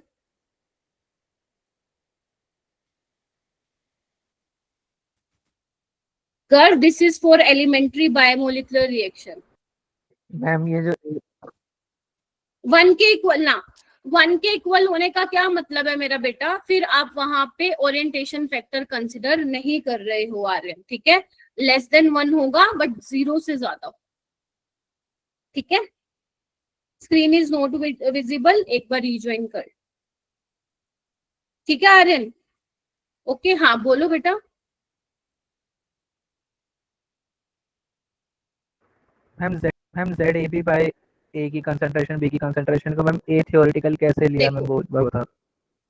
देखो जेड ए बी और जो ए बी की, जेड ए बी यानी कि कोलिजन फ्रीक्वेंसी और ए बी यानी कि ए की कॉन्सेंट्रेशन और बी की कॉन्सेंट्रेशन, ये आप थ्योरेटिकली कैलकुलेट कर सकते हो। थ्योरेटिकल बोले तो अगर एग्जामिनर एग्जाम में क्वेश्चन देता है तो वो वहां पे आपको जेड ए बी की वैल्यू लिख के देगा, ठीक है। वो लिख के देगा कि आर्हेनियस फैक्टर जो थ्योरेटिकल आया है, या तो डायरेक्ट उसकी वैल्यू दे देगा तुम्हें, ठीक है। और अगर मान लो नहीं आया तो वो बोल देगा कि कोलिजन फ्रीक्वेंसी इसकी ये है ए की कॉन्सेंट्रेशन ये है, बी की कॉन्सेंट्रेशन ये है, या कोई और तुम्हें बायोमोलिकुलर रिएक्शन दे देगा CO2। Getting my point? तो वो क्या करना है, वो जस्ट तुम्हें वैल्यू पुट करके ए थ्योरेटिकली यहाँ पे निकाल लेना है, और एक्सपेरिमेंटल भी वो ए तुम्हें देके रखेगा। You can find out the probability factor. या फिर उल्टा हो सकता है, तुम्हें वो प्रोबेबिलिटी फैक्टर दे देगा, थ्योरेटिकल वाली चीजें दे देगा, तुम्हें ए एक्सपेरिमेंटल निकालना होगा। समझ रहे हो? वो पूरा आपको लिख के देगा कि ये वैल्यूज हैं। 2 चीजें पता होंगी, तीसरी वाली तुम्हें निकालनी पड़ेगी। ठीक है मैम जो यहाँ पे ऊपर एक क्वेश्चन लिखे है मैम, वहाँ पे A equal to P into ZAB है, तो मैम इससे क्या क्या क्या फिर से बोलो। मैम जो ऊपर लिखा है ma'am A is equals to P into ZAB, तो मैम ये A थ्योरेटिकली तो है मैम, ये क्या मैम ये जो A की वैल्यू है वाला जो लिखा है मैंने, यस मैम, वाला जो लिखा है मैंने, ये बोल रहे हो आप? यस मैम ये वाला। ठीक है।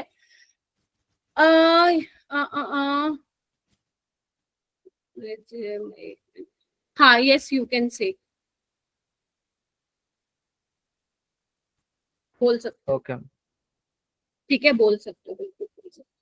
ठीक है, सो इसको आप देखो, इसको आप हटा भी सकते हो, मतलब लिखे रहने दो, बट इसको नीड नहीं है लिखने की। यहाँ सिर्फ मैंने ये बताया था कि जो आपका आरएनएस फैक्टर है वो इसके बराबर आ रहा है, P into Z into B। मतलब कहने का ये मतलब था कि जो आप आरएनएस इक्वेशन पढ़ के आए हो ना, आप आरएनएस इक्वेशन में जो A है वो एक्चुअली में उसमें नहीं, आई एम सो सॉरी, ये थ्योरेटिकल नहीं होगा, क्या नाम है प्रिंस, एक्सपेरिमेंटल होगा, क्योंकि इसमें प्रोबेबिलिटी फैक्टर भी आ रहा है ना मेरा बेटा। ओके जो वो था आरएनएस फैक्टर था वो थ्योरेटिकल वाला था, उसमें प्रोबेबिलिटी फैक्टर नहीं आ रहा था तुम्हारा। ठीक है, ओके मैम। मैं एक बार फिर बोल रही हूँ अगर बहुत ज्यादा कंफ्यूजन हो रही है। देखो, आपका जो आरएनएस इक्वेशन थी K इज इक्वल टू, इधर आ जाओ, K is equal to A e raise to the power minus EA by RT। ठीक है, यहाँ पे जो ये A था वो क्या था आपका थ्योरेटिकल मतलब वो सिर्फ कंसीडर कर रहा था एक तो कोलिजन और जिसकी एनर्जी काइनेटिक एनर्जी या फिर एक्टिवेशन एनर्जी से मॉलिक्यूल की ज्यादा है। ठीक है, लेकिन इसमें क्या हुआ, कोलिजन थ्योरी ने मैंने एक नया फैक्टर लेके आ गई, दैट इज P वाला, है ना, PZAB मैं लेके आ गई। तो PZAB लेके आ गई मतलब क्या हुआ, अब तुम्हारा A जो है ऐसे नहीं निकलेगा, अब तुम्हारा A कैसे निकलेगा, Z इंटू P करके निकलेगा। ठीक है, तो यानी कि प्रोबेबिलिटी फैक्टर और यहाँ पे काउंट हो गया है। क्लियर है? तो वो निकल के आएगा तुम्हारा फिर एक्सपेरिमेंटल में निकल के आएगा। ऑलराइट, तो ऐसे करना है इसको। ठीक है, इसको लिख लो। इसमें क्या क्या मेन चीजें हैं, एक तो बस ये याद रखिएगा कि प्रोबेबिलिटी फैक्टर क्या होगा, A experimental by A theoretical. ठीक है, और प्रोबेबिलिटी फैक्टर की वैल्यू क्या होगी, लेस देन 1 होगी, 1 के बराबर नहीं होगी। ठीक है, ऑलराइट। जब मैं नोट्स भेजूंगी ना तो इसको मैं क्लियर मतलब अच्छे से लिख के भेज दूंगी, ताकि अगर थोड़ा मैसी लग रहा है तुम्हें वहां पे क्लियरली समझ में आ जाए जब तुम नोट्स में लिखोगे। ठीक है, ऑलराइट। तो मेन आपका बेटा यही था। अब आपकी बेसिकली क्या है, कंबाइंड रिएक्शन स्टार्ट हो जाती है। 10-15 मिनट का काम है, वो मैं आपको कल करा दूंगी। ठीक है, मतलब कल मतलब मंडे को जब हम मिलेंगे ना तो पेपर डिस्कशन के बाद हम वो डिस्कस कर लेंगे। ठीक है, ऑलराइट। मैं थोड़ा सा बता देती हूँ बेसिकली क्या होती है कंबाइंड रिएक्शन। देखो, जैसे क्या होता है ना, तुम्हें कुछ रिएक्शंस देखने को मिलेंगी। जैसे मान लो लेट से तुम्हारा रिएक्टेंट है A, वो B में भी कन्वर्ट हो रहा है, मतलब B प्रोडक्ट भी बन रहा है उसी A से, और सेम टाइम पे उससे एक C भी बन रहा है। ठीक है, इनको बोलते हैं कंबाइंड रिएक्शंस। बहुत सारे टाइप की होती है, पैरेलल रिएक्शंस होती हैं, सीक्वेंशियल रिएक्शंस होती हैं। तो अगर A आपका रिएक्टेंट है उससे वो B भी बना रहा है, लेट्स से B बनाने का रेट कांस्टेंट K1 है और C बनाने का रेट कांस्टेंट क्या है, K2। ठीक है, जैसे कि तुमने ऑर्गेनिक में देखा होगा, GOC में तुम लोगों ने इलेक्ट्रोफिलिक एरोमेटिक सब्स्टिट्यूशन रिएक्शन पढ़ी है थोड़ी बहुत। तो उसमें नहीं पढ़ी तो कोई बात नहीं। जब आप ब्रोमिनेशन कराते हो, एक एग्जांपल ले लूं तो इसमें आप लोगों को ऑर्थो वाला प्रोडक्ट भी मिलता है और पैरा वाला भी मिलता है ना? Yes. तो अब देखो रिएक्टेंट तो एक ही है, रिएक्टेंट तो एक ही है, लेकिन उससे प्रोडक्ट क्या मिल रहे हैं? दो मिल रहे हैं। तो ये किसका एग्जांपल है? पैरेलल रिएक्शन का एग्जांपल है। ठीक है, तो मतलब ए से बी भी बन रहा है, ए से सी भी बन रहा है। ठीक है, तो यहाँ पे क्या बोल रहा है? Simultaneously running multiple reaction in which some substances are common at least one. तो इसमें कॉमन कौन सा हो गया? ये वाला। ठीक है, तो इसको ही हम क्या करेंगे नेक्स्ट क्लास में, 10-15 मिनट का रह गया, मंडे को ही मैं पेपर डिस्कशन के बाद इसको मैं करा दूंगी, खत्म करा दूंगी। ठीक है जी, बोलो। Yes ma'am. Yes ma'am. ठीक है, तो बस आज के लिए इतना ही कर लो, और ये क्वेश्चंस मैं मंडे को ही करा दूंगी। आज के लिए इतना ही बहुत है, अब तुम अपने टेस्ट की प्रिपरेशन कर लो। ठीक है जी, यस मैम। कुछ हो तो